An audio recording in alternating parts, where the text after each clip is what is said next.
예, 안녕하십니까. 이진경입니다. 지난 시간에 그 중생이란 주제를 가지고 이렇게 말씀을 드렸었죠.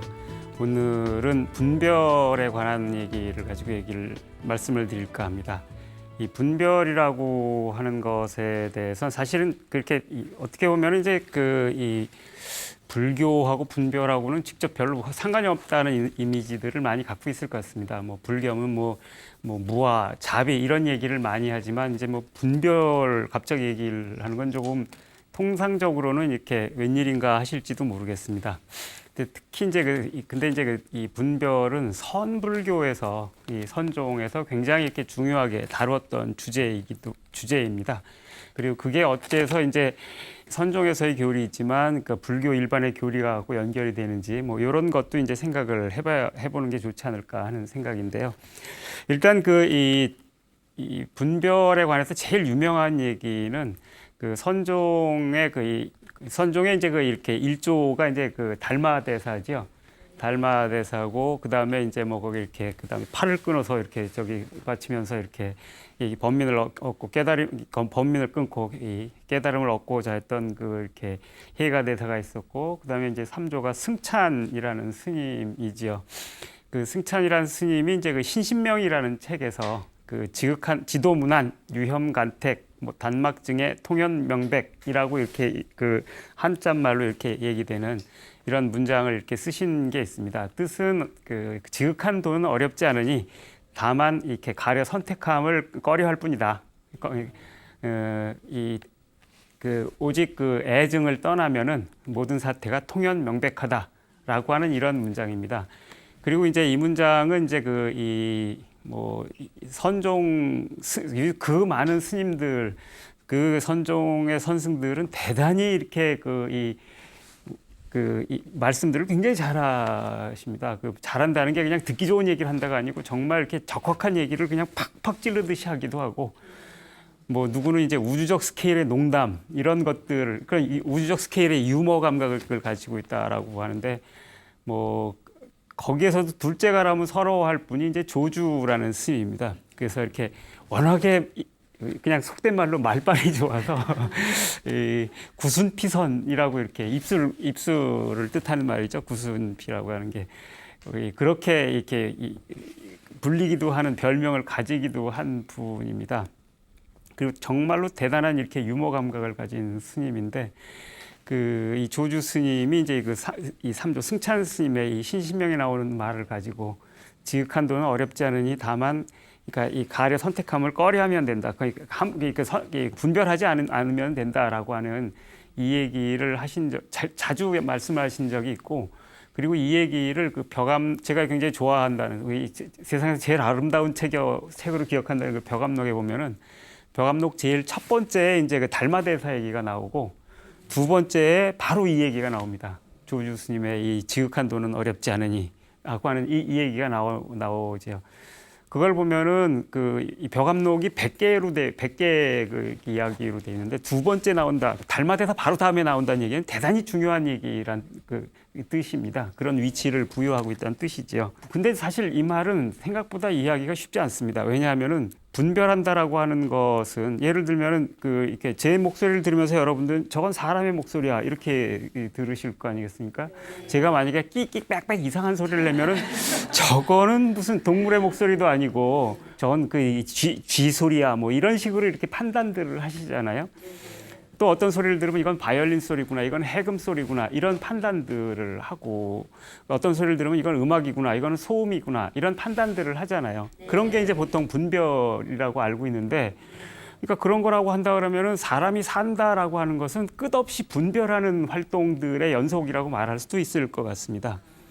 그러니까 지금 제가 여기서 뭘 하고 있는지 여러분이 보고 듣고 하는 것도 이제 그런 과정들의 연속이라고 얘기를 할 수 있기 때문에 그렇고 밥 먹으려고만 해도 이게 먹을 음식인지 아니 밥인지 반찬인지 음식인지 음식이 아닌지 이게 쓰레기로 가야 될 건지 음식물 쓰레기로 가야 될 건지 아니면 그냥 쓰레기로 가야 될 건지 아니면 재활용으로 가야 될 건지 이런 것도 다 이 분류하고 하는 활동 전체가 다 분별이라고 보이기 때문에 도대체 분별하지 말라고 하는 말은 어떻게 살란 말이야 라고 하는 이런 질문으로 당연히 이어지게 됩니다. 사실 그런 거라고 한다 그러면은 이 스님들이 그렇게 얘기를 하지 않았겠죠. 사실 이제 그런 것 어떤 이게 무언가 이건 뭐지 식별하는 활동, 구별하는 활동 모두를 이렇게 분별이라고 말하지는 않습니다. 사실 그런 걸 하지 말라는 얘기는 삶을 살지 말라는 얘기가 되는데 이 선종에서 특히나 제일 중요하게 여기는 거는 부처도 따로 찾을 거 없고 일상생활에서 이게 평상심을 유지하면서 흔들리지 않고 편안하게 사는 게 이게 제일 중요하고 이게 도다 이런 생각을 가지신 분들이어서 그렇게 이렇게 이 통상적으로 벌어지는 이런 구별, 식별 행위들이나 이런 것들을 이렇게 하지 마라라고 했을 리는 없습니다. 근데 그렇다라 그러면 도대체 이렇게 이 분별이라는 건 도대체 무언가 이 개념을 조금 이렇게 정확하게 분별할 필요가 있습니다. 구별할 필요가 있습니다. 우리가 이제 어떤 것을 구별을 할 때 예를 들면은 이 음식물하고 쓰레기를 이렇게 구별을 할 때 사실 이 구별하고 식별하는 행위로 보면은 이거는 이쪽 이 음식물의 범주, 이쪽에는 쓰레기의 범주에 넣어야지 이렇게 하는 것처럼 보이지만 사실은 그 얘기를 하면서 여러분들도 딱 그거까지만 판단하지 않습니다. 쓰레기 하면 버릴 것, 더러운 것, 음식물 하면 먹을 것, 좋은 것 이런 것들이 거기 달라붙지요. 그래서 그래서 이제 이 쓰레기 같은 놈 하면은 이거는 욕이 되는 거잖아요. 이 밥 같은 책 그러면 아주 소중한 책 이런 뜻이 되는 거잖아요. 그래서 음식물이냐 쓰레기냐를 평면적으로 분류한다고는 하지만 이미 분류를 할 때 좋은 거 나쁜 거의 개념들이 거기 어떤 판단들이 달라붙어 있습니다. 쓰레기는 버릴 거고 나쁜 거고 더러운 거. 음식물은 그렇지 않은 거. 선, 악, 호, 오 이런 판단들이 달라붙어 있습니다. 예를 들어서 똥이라는 말을 지금 여러분 들으시면은 똥이라는 말을 들으면서 어느새 하면서 이렇게 부지중에 이제 그 인상을 이렇게 쓰게 됩니다. 그건 왜 그러냐면은 똥이라는 건 사실은 그냥 특정하게 생긴 어떤 사물을 지칭하는 단어이지만 여러분은 그것만 떠올리는 게 아니고 그 말을 듣자마자 더러워라고 하는 이런 생각이 거기 같이 떠오르는 겁니다. 이런 것들이 달라붙어서 떠오를 때 그것을 분별이라고 합니다. 이 리프레젠테이션이라는 말이 있습니다. 이렇게 이 표상, 이 재현, 이런 말인데 재현인데 프레젠테이션은 이제 그렇게 보여주는 겁니다. 나타나는 거고 출석하고 보여주는 건데 리프레젠테이션은 그렇게 나타나는 거에다 뭐가 하나 리는 다시라는 뜻이 붙어 있는 거잖아요. 그래서 뭐가 다시 붙은 게 나타나는 거, 같이 붙어서 나타나는 겁니다. 방금 말씀드린 똥이 그런 겁니다. 똥을 그냥 사물로만 그냥 쿨하게 사물로 표상하는 사람들에게 그 똥은 그냥 그 하나의 사물로서 프레젠테이션인 건데 거기에 하게 만드는 어떤 냄새 혹은 더러운 이미지들이 달라붙어서 할 때 그것은 그 똥이 다시 나타나는 거잖아요. 그죠? 리프리젠트 되는 겁니다. 이런 거랑 비슷한 거라고 이제 보면은 오히려 이렇게 이해하기가 쉬울 것 같습니다. 음식물도 그렇습니다. 음식물에 제가 자주 드는 예지만 한국 분들은 이렇게 고수 넣는 음식들 불편해 하시는데 이 고수 냄새 딱 맡으면 이거 고수잖아라고 식별을 하지만 식별하는 순간 뭐야 이거 역하잖아 먹을 수 없잖아 라고 하는 게 달라붙어서 같이 떠오르는 겁니다. 그래서 고수 그럼 난 싫어 라고 하는 이런 혹은 난 좋아 이 싫어 좋아가 따라다니는 거지요. 혹은 이제 시체들 여러분이 보시면 어떻겠습니까? 아무리 가까운 분이어서 그 옆에 병 간호를 하던 분이라도 싸늘하게 식은 시체가 된 순간 우리는 그 시체를 대할 때 두려움을 갖고 대하게 됩니다. 왜냐하면 저 죽은 시체가 내가 피할 수 없는 어떤 그 죽음이라고 하는 이런 것들을 우리에게 이제 떠올리게 만드는 것이고 그래서 시체하면 언제나 두려움 없이는 볼 수 없는 게 되는 겁니다. 그래서 시체는 그냥 이 신체가 숨쉬지 않는 것으로 물리적으로 전환된 것뿐이라고 한다 그러면 사실은 그것은 그냥 하나의 또 다른 사물에 불과하지만 이런 사물을 볼 때랑 시체를 볼 때는 아주 다르지요. 그게 분별이라는 건 바로 그런 겁니다. 그 두려움이 달라붙은 어떤 대상으로서의 사물을 보는 거 이런 겁니다. 그래서 호오 좋고 싫음 혹은 이제 그 애증 이런 것들이 달라붙어 있는 겁니다. 특정한 감정 같은 게 달라붙어 있는 겁니다. 그러니까 이렇게 어떤 사물의 감정이라든지 뭐 이렇게 다른 것들이 달라붙어 있으니까 사실은 원래 모든 사물에 이런 게 달라붙지는 않죠. 그래서 어린 애들 보면은 똥을 더럽다고, 애기들 보면 똥을 더럽다고 느끼지 않잖아요. 지금 키워보셔서 다시 아시겠지만 잘못하면 똥 갖고 퍼 바르고 난리를 치지 않습니까? 우리는 그 돈 주고 하라 그래도 못할 텐데 얘들은 한다고. 얘들은 왜 그런가? 더럽다는 표상, 더럽다는 생각, 그런 게 안 달라붙어 있는 거예요. 얘들은 그런 점에서 더러움이라는 것들, 이런 것들을 붙여가지고 분별하지 않는 겁니다. 그럼 분별 없으면 문제가 되는 거 아니야? 라고 이렇게 생각하실지 모르겠는데, 뭐 그럴 수도 있습니다. 그래서 미묘합니다. 상당히 문제가. 근데 어떤 심리학자가 이제 상당히 이렇게 짓궂어 보이는 실험을 했답니다. 초콜릿으로 이 똥 모양으로 만드는 겁니다. 아주 정교한 똥 모양으로 이렇게 만들었답니다. 그리고서 이렇게 사람들을 이렇게 모아놓고서 이렇게 나눠준 겁니다. 나눠주고서는 초콜릿입니다. 하나씩 드셔보세요 했는데 많은 사람들이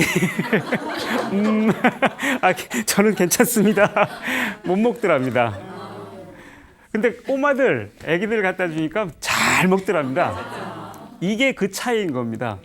사실은 그건 초콜릿인 겁니다. 근데 똥 모양으로 만드니까 아니 이건 똥인데 다 초콜릿인 걸 알아도 먹기가 찝찝하게 만드는 거리감, 불편함 이런 게 생겨버리는 겁니다. 이게 거꾸로 이게 무엇인가라고 하는 것들을 판단할 때 오해하게 만들지요. 이건 초콜릿이야 라고 생각하게 이게 맞는 건데 알면서도 초콜릿이지만 하면서 꺼리게 만드는 이런 것들, 이게 사실은 대상에 대해서 올바른 판단을 하게 못하지요. 올바른 식별을 하지 못하게 합니다. 그래서 이런 게 달라붙으면은 이제 그 달라붙어 있는 그 2차적인 것들이 사실은 나중에 익숙해지면은 2차적인 게 먼저 내 눈앞에 내 코앞에 이렇게 달라붙어 가지고서 식별하기 전에 분별하게 만듭니다. 이렇게 되면 올바른 식별이 불가능해지겠지요. 정확한 식별을 하는 게 아니고 실어 조화가 붙은 상태에서 이렇게 판단을 하게 됩니다. 그런 점에서 보면은 이렇게 이런 분별이라고 하는 것은 선입견 내지는 선판단, 그러니까 판단 이전에 이미 달라붙은 것들에 의해서 선판단을 하는 겁니다. 유심히 보기 전에, 얘기를 들어보기 전에 그건 이거잖아 라고 이렇게 비난하게 만들어 버리는 거. 예를 들어서 아들내미가 그래서 이번에 성적을 굉장히 이렇게 시험을 하나 못 봤다. 왜 그랬는가를 듣기 전에, 그러니까 그 성적에 굉장히 애착이 많고 공부를 잘해야 돼라는 분별심이 강한 분이라면 이거 뭐야? 이렇게 되면은 그 애가 잘하던 애가 그렇게 했을 때는 나름의 이유가 있을 텐데 그 이유를 잘 들어보게 되지 못하고 네가 하면서 이렇게 비난의 말들이 나오게 되잖아요. 이렇게 되면 사실은 걔가 그렇게 시험을 망친 이유를 듣지 않게 됩니다.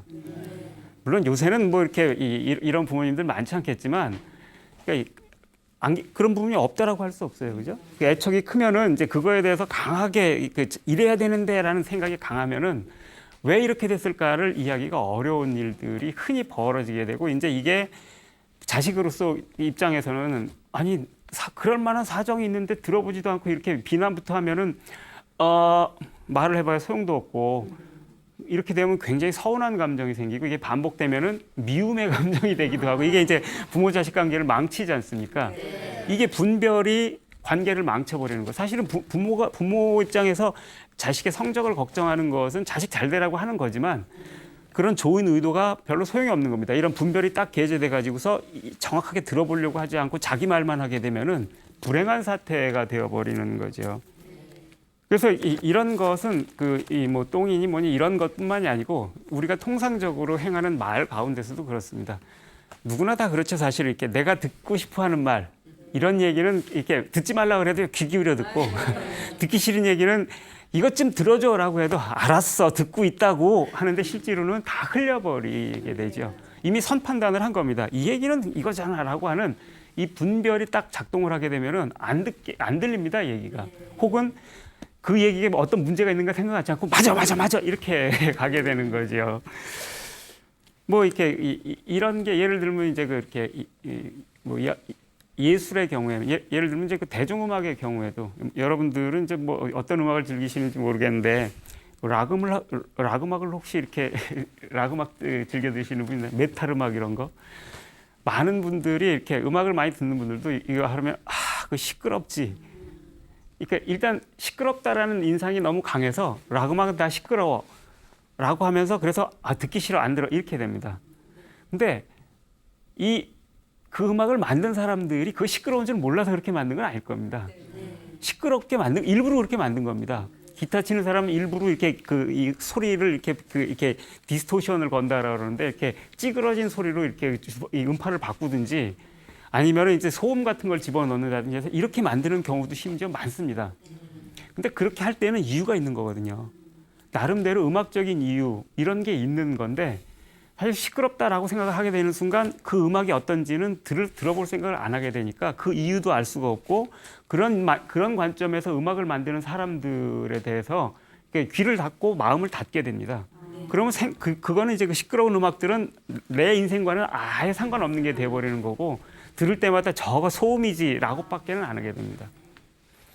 근데 20세기 현대 음악에서는 사실은 그 소음이야말로 이렇게 중요한 음악의 소재다라고 이런 식으로 쭉 했기 때문에 그런 입장에서 보면 이제 20세기 음악은 다 이해할 수 없는 게 되어버립니다. 이해할 수 없는 무능력 속에 갇혀버리게 되는 겁니다. 분별심 때문에.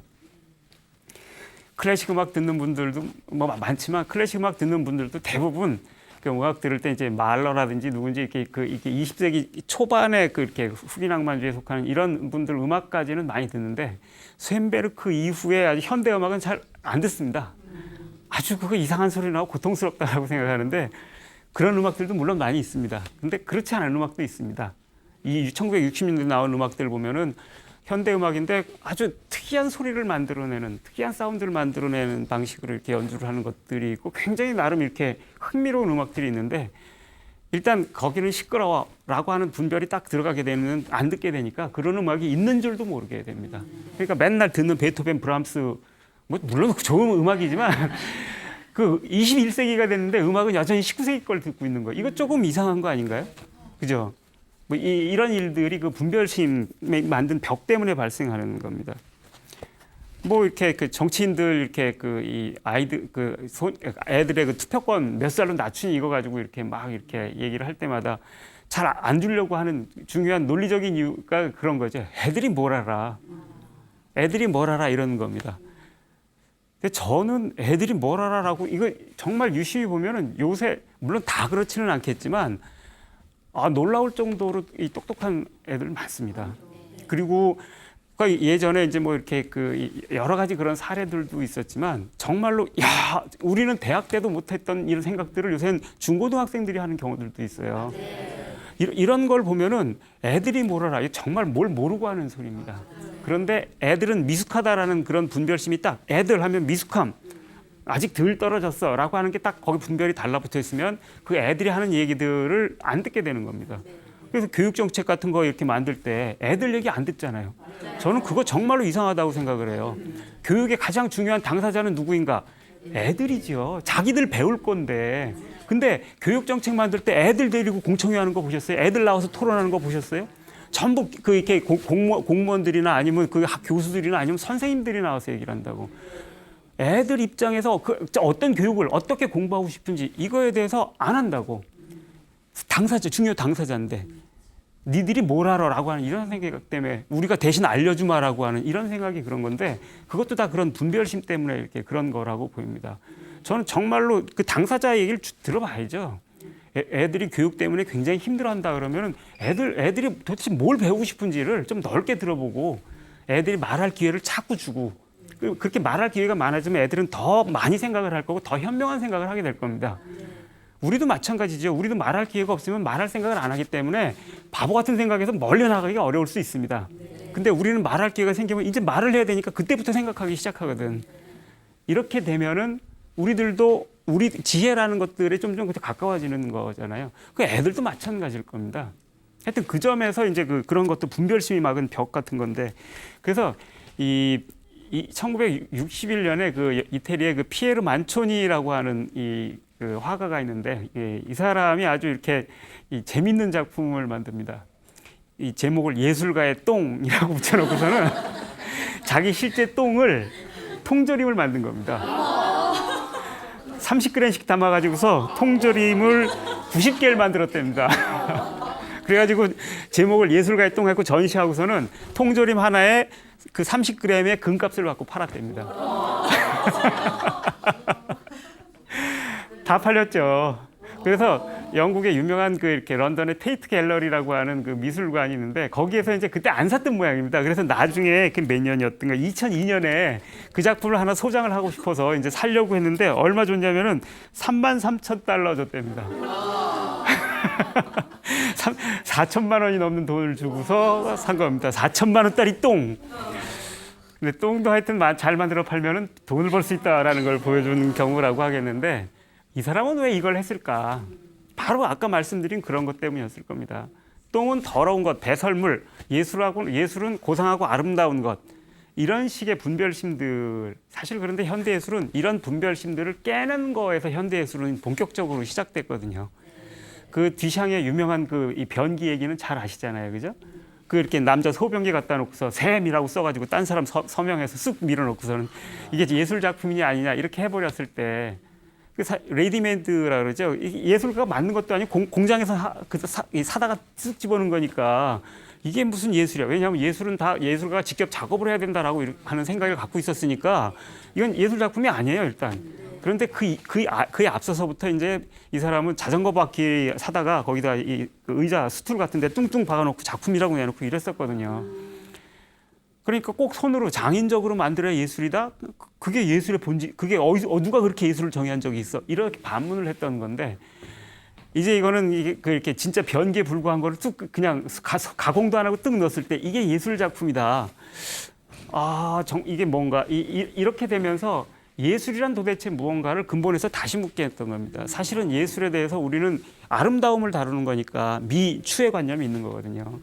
아름다운 것이 예술이라고 했는데 사실은 19세기 중반에 예를 들면 이제 그 보들레르라는 분이 이렇게 보들레르라는 사람 이후에 이제 시가 현대 시라고 불리게 되는데 보들레르는 이제 그 한 권의 시집을 냈습니다. 악의 꽃이라고 해서 냈습니다. 근데 그 이전에는 그 선, 진 이런 것들을 주로 이렇게 다뤄야 한다고 생각을 했는데 이 사람은 악의 꽃, 그러니까 꽃이라고 하는 아주 이렇게 아름다움의 상징인 것처럼 돼 있던 것들 악을 딱 연결을 시켜버린 겁니다. 그리고 그 시에서는 이제 뭐 이렇게 시체 이렇게 막 구더기들 이런 걸 시에서 다룹니다. 그러니까 사람들이 어떻게 이런 걸 시에서 다뤄? 이건 미하고는 상관이 없잖아. 이건 추잖아라고 했는데 사실은 그렇게 우리가 사는 삶이라고 하는 건 그렇게 살이 썩어가는 세계가 우리 세계라고 한다 그러면은 바로 그 더러운 것 속에서 미라고 하는 것도 볼 수 있어야지 이 더러운 걸 떠나서 미가 따로 있다라고 생각하는 거는 공상 아닌가라고 하는 이런 반문 같은 게 있는 거잖아요, 그죠? 그러면서 악이 뭔지 선이 뭔지를 다시 묻는 겁니다. 악하고 꽃, 악하고 미가 연결될 수 있다라고 하는 이런 생각, 추하고 미가 연결될 수 있는 생각을 하게 되는 게 이게 이제 그런 예술에 대한 그 기본적인 분별심을 와해시키면서 사실은 현대 예술은 시작이 됐거든요. 문학도 그렇고 미술도 그렇고 음악도 마찬가지입니다. 소음을 끌어들이기 시작하면서 20세기 이 새로운 음악이 시작이 됐습니다. 사실 그래서 이제 훨씬 그보다 오래 전이면 이렇게 그 선승 유명한 선승 가운데 운문이라는 스님이 있습니다. 운문종의 개조이시기도 한데 이 운문 스님이 이제 어떤 학인이 와갖고 스님 부처가 뭡니까? 그러니까 뒷간 똥막대기다라고 이렇게 대답을 하신 적이 있어서 이 사람이 경악을 했을 겁니다. 그러니까 부처란 깨달은 자고 뭐 등등 이런 생각을 갖고 했을 텐데 거기다 대고 똥막대기라고 해버리는 순간 네? 하면서 이렇게 완전히 판단이 확 멎어 버렸을 겁니다. 이건 농담을 한 게 아니고 깨우친 고승이 이렇게 핵심을 알려준 건데 똥막대기라고 하니까. 근데 부처는 막 좋은 것이고 좋은 이미지 다 붙여놓고 똥 혹은 이제 세간의 이렇게 더러운 것들은 다 나쁜 거 붙여놓고 그런 분별심 자체가 거꾸로 부처로부터 멀어지는 길이다라고 하는 그래서 그런 분별심을 버리면서 똥 속에서 부처를 볼 수 있을 때 거꾸로 부처에 대해서 우리는 다가갈 수 있을 거다라는 이런 얘기였을 수도 있을 겁니다. 중요한 건 어쨌건 간에 이제 그렇게 부처에는 좋은 거 다 붙여놓고 이 범죄자 이런 데는 이제 나쁜 거 다 붙여놓고 이런 식의 분별 이런 게 오히려 진상을 못 보게 하는 경우가 많습니다. 뭐 전에 말씀드렸나 기억이 안 나는데 어떤 도둑질을 한 어떤 사람을 보고도 저 사람이 왜 도둑질을 했을까? 얼마나 배고프면 도둑질을 했을까?라고 질문할 수 있을 때 그 사람의 한영의 진실이 보이는 거잖아요. 저 도둑질인 건 누가 봐도 분명하잖아. 맞지. 그런데 그 도둑질이다라고 하는 걸 가지고 이 사람이 왜 했을까를 묻지 않는다 그러면 이 도둑질은 이해할 수 없는 게 되는 겁니다. 왜 남의 걸 가지고 나쁜 짓을 했네. 근데 사람들은 왜 나쁜 짓을 할까? 하고 싶어 할까? 저는 그거야말로 정말 이렇게 이 턱없는 가정이라고 생각을 합니다. 나쁜 짓인 걸 알면서 한다 그러면은 그거는 특별한 이유가 없으면 안 합니다. 그렇다면 정말 중요한 거는 너 나쁜 짓을 했네가 아니고 왜 이 나쁜 짓인 걸 알면서 왜 했을까? 이걸 물어야 되는 거죠. 사실 재판정에서 이 판사들이 피고를 따져가지고 묻는 것도 다 이런 겁니다. 다 범죄자인데 왜 했을까? 그걸 따져서 왜 했는가를 이해하는 데 따라서 똑같은 살인자에 대해서도 누구는 무기징역을 주지만 누구는 3년 이렇게 주기도 하거든요. 아주 크게 달라지는 건데 그건 바로 왜 했을까를 이렇게 보는 게 그만큼 중요하다라는 걸 뜻하는 거죠. 그거 없으면 살인 그럼 무기징역 이렇게 기계에 넣고서 그냥 인공지능이 뚝뚝뚝뚝 하게 하면 되죠. 근데 인공지능이 하기 힘든 게 바로 그런 거죠. 이 나쁜 짓을 왜 했을까? 바로 이런 겁니다. 근데 이렇게 분별을 한다고 했을 때는 분별에는 꼭 전제가 되는 게 있습니다. 옳고 그름의 기준 내지는 척도라는 게 있어야지 분별을 하게 되니까. 아까 이제 이렇게 예술이란 아름다움이고 뭐 이런 것도 다 척도죠, 척도. 근데 아름다움은 도대체 어떤 걸 아름다움이라고 하는가? 뭐가 아름다움인가? 그거는 사회적으로 다르고 사람들마다 많이 또 다릅니다. 근데 이 사실은 분별한다라고 하는 것은 이 척도에 따라서 판단을 하는 것이기 때문에 이 척도가 가지고 있는 힘 내지는 권력이라고 부르는 것들을 거기다 작용시키는 것이 되기도 합니다. 그리고 이 척도라고 하는 것은 사람들이 심지어 나는 그 척도라고 분별을 하면서 내가 권력을 사용한다든지 힘을 거기다 작용시키다 이런 생각 잘 안 하잖아요. 근데 정말로 물리적인 그 힘이나 권력까지도 가동시키는데 예를 들면 예쁜 얼굴에 대해서 우리들이 갖고 있는 미적 척도가 있습니다. 그죠? 그래서 요새는 고등학생들 이렇게 입시 끝나고 나면은 방학 되면 다 성형하러 간다 그러잖아요. 전 그 정도인 줄 몰랐는데 제 가까이 있는 전혀 안 그럴 것 같은 친구가 보니까 자기 딸 때문에 이렇게 성형외과 가야 된다고 얘기를 하는 거 듣고 저는 놀랐습니다. 전혀 안 그럴 것 같은 사람이었거든요. 근데 그 예쁜 얼굴이라는 건 도대체 뭘까? 눈 크고 쌍꺼풀 지고 코는 높고 광대뼈는 들어가고 갸름하고 턱선 부드럽고 이런 거잖아요. 사실 근데 왜 이게 예쁜 얼굴이죠? 아니 저희 김연아처럼 그렇게 쌍꺼풀 없이 찢어진 눈 얼마나 예뻐요. 저 김연아 얼굴 굉장히 좋아하는데 아주 예쁜 얼굴이에요. 근데 우리들이 성형외과에서 사용하는 그 척도는 그게 아니에요. 둥그렇고 쌍꺼풀 지고 없는 쌍꺼풀 그리잖아요. 눈 작으면 찢잖아요. 그다음에 코도 높아야 되고. 근데 왜 그게 왜 예쁜 얼굴이 됐을까? 뭐 여러 가지 이유가 있겠지만 분명한 거는 예쁜 얼굴이라고 하는 그 척도에 따라서 사람들은 자신의 얼굴에 혹은 남의 얼굴에 물리적인 폭력을 가하는 거예요.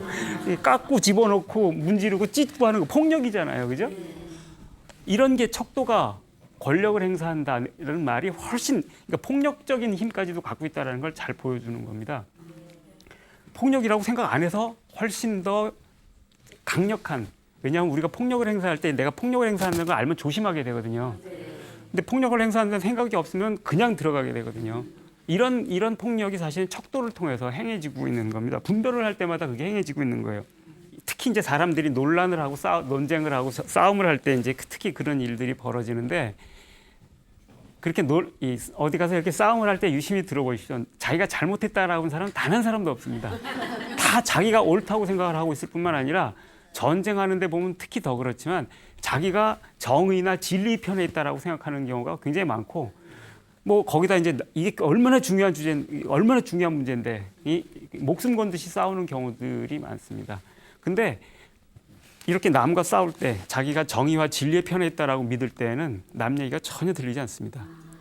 안 그렇겠어요? 내가 정의와 진리 편에 있는데 저거는 불이고 거짓이다. 그런 전제가 있는 거예요. 그러니까 근데 저 사람도 마찬가지로 자기 얘기를 하고 있을 때는 자기 또한 나름대로 정의, 진리의 편에 있다고 믿고 있을 거거든요. 어떻게 세상에 하나의 정의와 하나의 진리가 있겠어요? 하나의 진리가 있다라는 건 진리에 증명된 적이 없어요.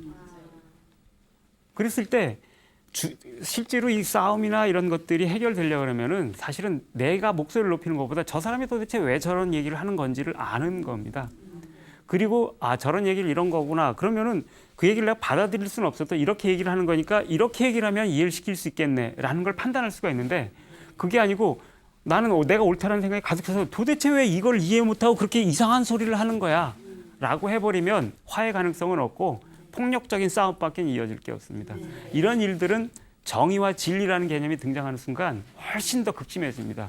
그래서 세상의 거의 모든 전쟁은 전쟁 당사자들은 다 정의의 이름으로 상대방의 악의 축이라고 규정하고 공격하잖아요. 그리고 특히나 해결 안 되는 게 종교 전쟁이에요. 사실 이 지구상에 존재하는 전쟁의 수많은 것들은 종교적인 이유 때문에 벌어지는데 종교 전쟁은 하나의 각 서로 다른 진리, 서로 다른 신을 모시는 사람들이 자기의 진리와 정의를 위해서 상대방을 징치하려고 하는 거예요. 근데 상대방도 똑같죠. 신이 다르고 정의가 다른 거지. 그러니까 이건 각자가 진리이기 때문에 진리고 정의니까 자기가 물러설 이유가 없고 상대편이 와해되고 무릎 꿇지 않으면 이것은 무릎 꿇는 게 정의의 승리. 내가 포기하는 건 정의를 포기하는 거. 이렇게 되면 절대로 물러설 수가 없습니다. 절대로 양보도 할 수 없고 절대로 타협할 수도 없습니다. 어떻게 정의를 타협을 하고 진리를 타협을 해. 타협하는 순간 정의가 진리가 아니지. 이렇게 되지 않습니까? 이렇게 돼서 이런 전쟁들은 잘 안 끝납니다. 그래서 이제 그 니체 같은 경우는 이렇게 이 진리의 희생자가 되지 않도록 조심하라라고 이렇게 얘기를 하고 이 말은 이 진리의 희생자가 진리로 인해서 죽는 자가 아니고 진리의 이름으로 나를 이렇게 내가 죽는 한이 있어도 라고 하면서 내 목숨을 걸고 진리 위해서 싸우는 걸 얘기하는 겁니다. 정의의 사도가 되지 않도록 조심하라라는 말입니다. 이거는 왜냐하면은 내가 진리를 위해서 나를 바치겠어, 정의를 위해서 나를 바치겠어 이렇게 되는 순간 이제 그때는 다른 모든 것들은 자신 아닌 모든 것들은 자신과 다른 모든 것들은 불의가 되어버립니다. 거짓이 되어버리고 이렇게 되면 이제 세상은 처참한 일들이 발생을 하게 됩니다. 이 선악의 범주 때문에 이렇게 발생한 아주 이렇게 난감한 사태들 이런 것들이 이렇게 종종 있는데요. 꼭 이렇게 전쟁 같은 거 이런 것만 그런 것은 아닙니다. 예를 들면 이제 제가 만약에 오늘 여기 오면서 블라우스에 치마를 입고 왔다 그러면 어떠셨겠습니까? 여러분은 보자마자 깔깔대고 박장대소를 하셨을 거고 아마 이제 여기 그 담당하시는 그 방송국에서는 지금 정신이 있으십니까? 오늘 방송 못합니다 이러면 얼른 가서 옷 사오십시오 이렇게 했을 것 같습니다. 근데 남자는 치마를 입으면 안 된다는 무슨 생물학적인 이유가 있나요? 그런 법이 있습니까? 그럼 왜 안 되는 거죠? 본인들이 안 입으니까. 안 입는 거는 입으면 남들이 웃으니까 못 입게 하니까 안 입는 거 아닐까요? 그러니까 어디 가도 마찬가지일 겁니다. 제가 그래서 내가 좀만 용기가 있었으면은 학생들 수업하는 그룹에 한번 들어가서 수업을 해볼까 이렇게 생각도 한 적이 있었는데 그것도 그런 겁니다. 이 분별이라는 거는 사회적인 겁니다. 미감도 사회적인 거고 이런 그 척도도 다 사회적으로 공유되어 있는 것이어서 그렇게 학습이 된 겁니다. 그래서 이 자리에 서는 사람은 이렇게 해야지 혹은 남자는 바지를 입어야지 치마를 입으면 안 되지 라고 하는 게 이미 남자가 치마를 입으면 이상한 놈이야 라고 하는 분별이 거기 딱 달라붙어 있는 겁니다. 이렇게 되니까 그 다음에는 누구누구를 하려면 대단한 용기를 가져야 되는 겁니다. 사실은 아무 문제 없는 건데 사실 얼마나 좋습니까? 뭐 남자들 옷은 굉장히 단조롭잖아. 그런 분별이 다른 종류의 미감, 다른 종류의 그 옷차림의 가능성, 의복의 가능성 이런 것들을 다 막아버리는 겁니다. 이게 우리의 삶을 단조롭게 할 거라는 건 분명하죠. 그리고 다른 시도하는 사람들에 대해서 사실은 폭력적일 수도 있는 권력을 행사하는 게 되기도 하는 겁니다. 저는 여러분들의 시선 때문에 그 권력 때문에 옷을 역시 그래도 참고 바지 입고 가야지 하고 이렇게 나오는 거. 제가 좀 소심합니다. 근데 이 정도면 다행인데 이런 그 선악의 분별 때문에 이 멸종 위기에 처한 동물이 있습니다. 이 늑대가 그렇습니다. 늑대. 그 서양에서는 여러분들도 뭐 이솝 우화니 무슨 얘기 서양의 많은 그 우화나 동화들 많이 어렸을 때 읽으셨잖아요. 거기 보면 제일 많이 등장하는 동물이 늑대와 양이죠. 양은 착한 동물, 선한 동물의 상징이고 늑대는 나쁜 놈들 뭐 이런 거의 상징 아닙니까? 근데 이거 사실 동화에서나 나오는 얘기인데 다들 그 동화를 너무나 진지하게 읽었던 탓인지 서양 사람들, 미국 사람들도 포함을 해서 그 늑대는 악한 동물이야라고 하는 생각이 굉장히 강했던 모양입니다. 그래가지고 심지어 이렇게 그 어떤 스탠리 영이라는 그 생물학자가 있는데 이 사람은 늑대들은 피해 굶주려 살인하는 100% 죄인이며 모든 늑대는 살인자다. 생물학자가 이렇게까지 얘기를 했대요. 그래서 야, 우리가 생각하는 것보다 훨씬 심했구나 싶었는데 그래서 늑대들은 전부 이렇게 이 범죄자다, 살인자다라는 이런 악당이다라는 생각을 갖고 있었는데 이 유럽인들이 이제 그 미국에 이렇게 왔을 때 거기 늑대, 코요테 이런 게 굉장히 많았답니다. 그래서 밤에 자고 있으면 늑대 소리가 후 하는 소리가 이제 맨날 들리는 이게 악의 소리라고 이 사람들은 생각을 한 거예요. 그래서 1900년대 초에 미국 정부하고 그다음에 이제 이 보수적인 도덕주의자, 이 악의 무리를 징치해야 되라고 생각하는 이 도덕주의자, 그리고 진보적인 자연주의자들 이런 사람들까지 손을 합쳐가지고서 늑대를 다 이렇게 없애버리기로 이렇게 그래가지고서는 늑대를 잡아면 한 마리당 얼마씩 돈을 준 겁니다. 총으로 잡든 독약으로 잡든 뭘 해도 상관없이 이렇게 준 겁니다. 그래서 한 20년 사이에 늑대가 거의 멸종하게 됐다고 그래요. 지금 그래서 이제 찾아보기 힘들 정도가 됐습니다. 늑대 소리 안 들립니다. 어디 가도. 코요테도 마찬가지고. 그래서 요셉 보이스라는 유명한 독일의 그 예술가가 있습니다. 이 백남준하고도 굉장히 친했던 친구여서 한국엔 더 잘 알려져 있는데 이 양반이 이제 그렇게 유럽에 굉장히 유명했는데 이제 그 미국에서 이제 그렇게 알려지는 바람에 이제 미국에 74년에 이제 처음으로 초대를 받아서 그 전시를 하러 간 겁니다. 근데 이 사람이 이제 그 전시 제목을 나는 아메리카를 좋아하고 아메리카는 나를 좋아한다라고 하는 상당히 이렇게 이 비아냥되는 이 제목이죠. 근데 이 사람이 그 비행기에서 도착해서 공항에서 그 구급 앰뷸런스에 이제 타가지고서 밖에 안 보이는 창을 내다보지 않고 밖에 거기 누워서 갔답니다.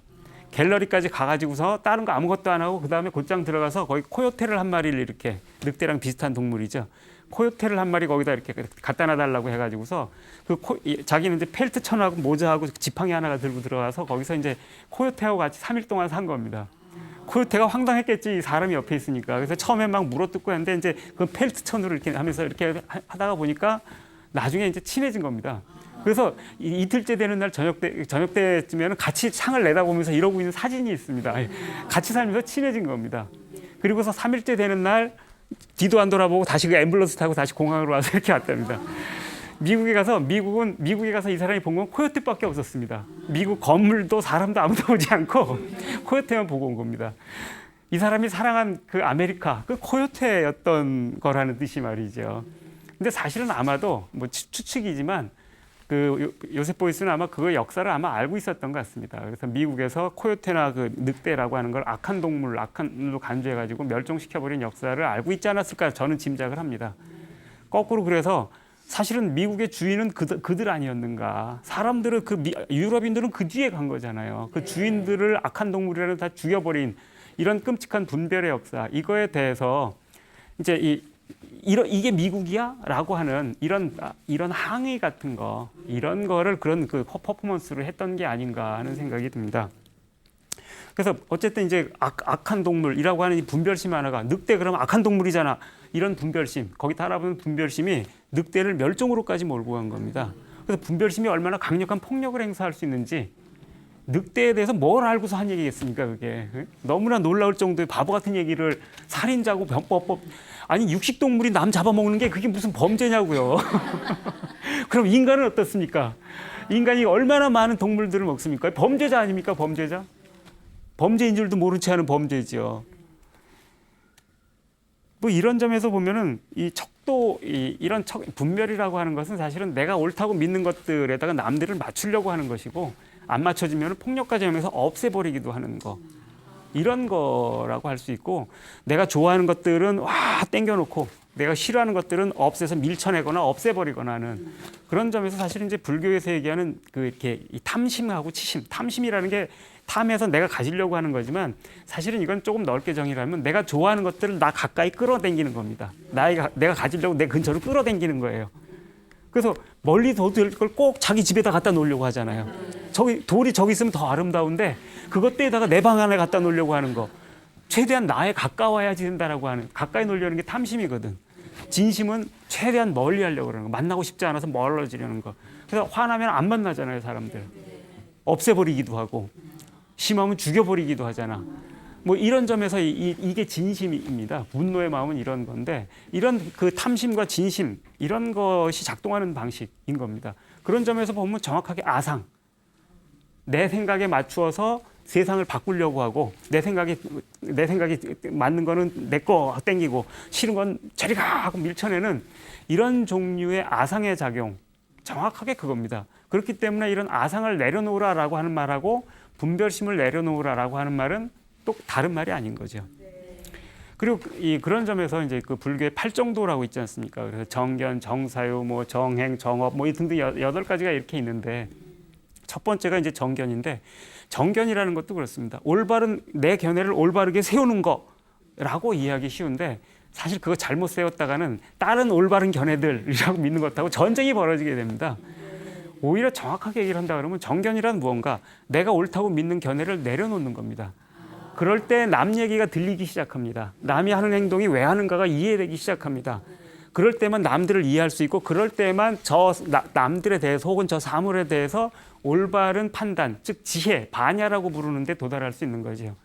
그렇기 때문에 사실은 정견이란 세우는 게 아니라 내려놓는 거다라고 하는 이런 얘기 이렇게 해석을 해야 되는 거 아닌가라고 이제 저는 이해를 하고요. 그게 이제 그런 점에서 분별을 내려놓는다라고 하는 게 사실은 대단히 그 벼감록의 제일 앞에서 놓을 정도로 중요한 주제일 뿐만 아니라 그게 이제 무아를 얘기하고 아상을 버릴 것을 주장하는 불교의 교리 이런 것하고도 정확하게 잇따 있는 거라고 이해를 하면 되지 않을까 생각을 합니다. 자, 오늘은 시간이 돼서 여기까지 하겠습니다. 감사합니다.